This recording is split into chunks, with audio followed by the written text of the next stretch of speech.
Bien, bonjour. Alors, aujourd'hui, donc deuxième séance consacrée à l'archéologie régionale. Et aujourd'hui, donc, nous poursuivons notre exploration avec donc cette statue qui est à taille humaine, la Vénus de Lézignan. Alors, les études au carbone 14 nous permettent de dater cette Vénus, grosso modo, du 5e millénaire avant notre ère. J'aimerais quand même attirer votre attention sur un certain nombre de choses. D'abord, le teint. Vous remarquez là, un teint très pâle, même blafard. Et donc ça, c'est important parce que, selon le professeur Truffaut, je tiens à souligner l'œuvre majeure du professeur Truffaut, qui s'intéresse à la botanique, évidemment c'est très connu, paléobotaniste, mais aussi archéologue. Alors le professeur Truffaut nous dit que ce teint blafard, c'est évidemment la vie dans les grottes, dans les cavernes. Elle ne voit pas le jour, cette pauvre Vénus de Lézignan. Bien.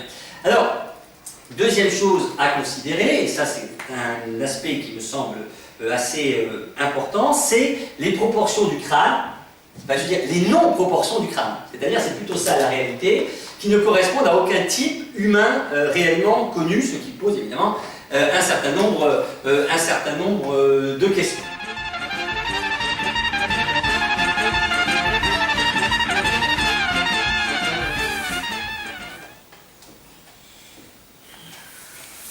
Mais qu'est-ce qu'il fout?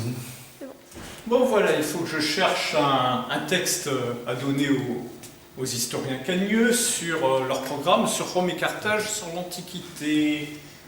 Ah bah tiens, voilà, bonne idée, Les Justes d'Albert Camus. En plus, j'ai vu la pièce à la salle Lumière. Ah bah parfait, là j'ai trouvé un texte sur les guerres puniques, ce sera parfait.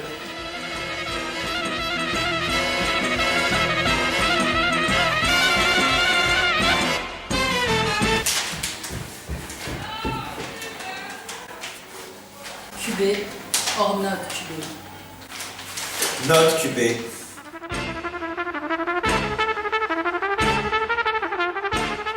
Comme l'évoque Julien Gracq dans « À la recherche du temps perdu ».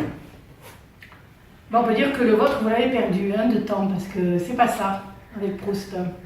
Mais madame, je veux bien, mais comment je vais faire pour acquérir toute cette culture? Eh bien d'abord, il faudra vous lever de bonne heure, et puis ensuite, ce que je vous conseille, c'est peut-être de mettre ça sous votre oreille. Ça marchera. Peut-être.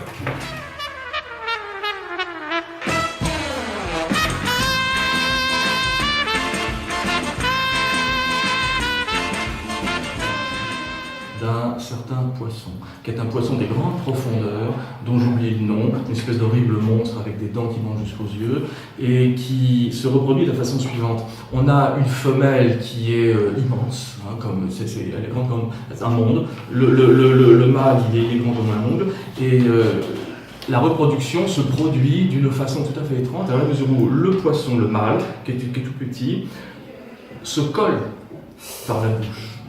À quelque endroit que ce soit du corps de la femelle, il n'y a pas d'organe reproducteur, si vous voulez, à proprement parler. C'est la peau, c'est les écailles de la femelle qui servent d'organe reproducteur. Il se colle par la bouche à la femelle, et la bouche se soude au corps de la femelle. Les yeux disparaissent, c'est des poissons de grande profondeur, ils ont les yeux comme ça. Les yeux disparaissent, ils viennent... Vous comprenez? Les écailles, pas les écailles, comment on appelle ça? Les nageoires se résorbent. Le poisson, le mâle, devient une espèce d'appendice, si vous voulez, une fois que c'est fait, le long du corps de la femelle. Cet appendice, à son tour, se met à se résorber, il devient comme un bouton, il devient comme une verrue, il devient comme une plaque rouge, et au bout d'un moment, il devient plus rien.